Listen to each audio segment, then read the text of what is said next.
准备1颗霸王花，用清水浸泡30分钟。今天买了1/4的鸭肉，清洗干净，等会砍成小块。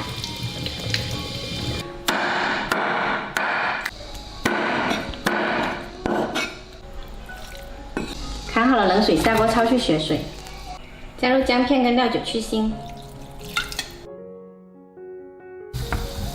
焯好了再用清水冲洗一遍。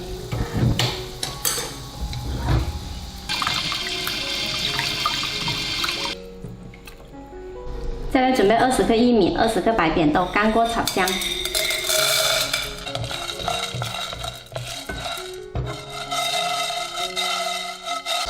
炒香放到砂锅里，霸王花泡软了，清洗干净。对花粉过敏的朋友呢，不建议吃哦。用剪刀剪成小段。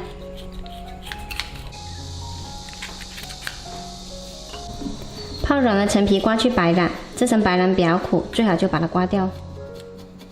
处理好了，放到砂锅里，还有几片姜，最后加入适量清水。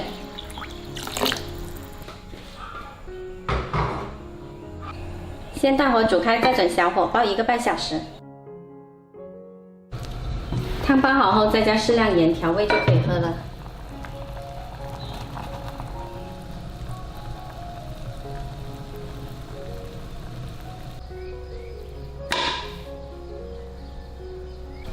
我们这款老鸭霸王花汤呢，喝起来口感清香润滑，清新润燥。现在立秋节气呢比较燥热，记得多喝润肺去燥的汤水哦。喜欢的朋友可以试一下。